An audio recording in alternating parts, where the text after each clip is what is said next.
In the early 1900s, near the bustling harbor of Lisbon, Portugal, lived an 11-year-old girl named Sofia. Portugal was the world's center for cork production, used for wine stoppers and floor tiles. Sofia lived near a cork factory. Her village had a huge waste problem.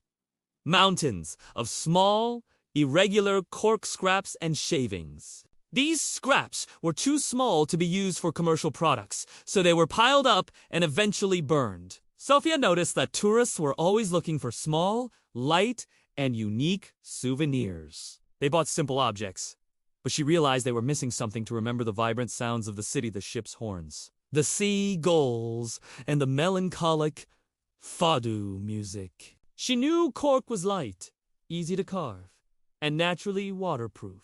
Sofia found a discarded sharp knife carefully handled and began collecting the cleanest cork scraps. She patiently carved and sanded the irregular pieces into small, simple, cylindrical whistles apitos.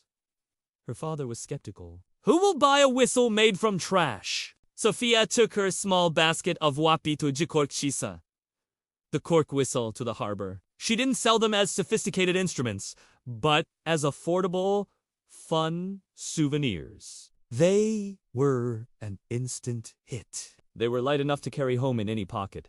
They were cheap, and the sound was clear and sharp. A street performer, a fado singer, noticed the novelty. He bought a handful to give out to the audience to create rhythmic noise during his performance. The sight of tourists enthusiastically blowing cork whistles became a small attraction itself. The factory foreman, seeing that Sofia was selling his biggest trash problem for profit, struck a deal. He gave her all the best scrap pieces in exchange for a tiny cut of her sales. Sofia expanded her business, teaching other children to carve simple floating toys from the scraps, transforming the factory's waste into the sound and spirit of Lisbon.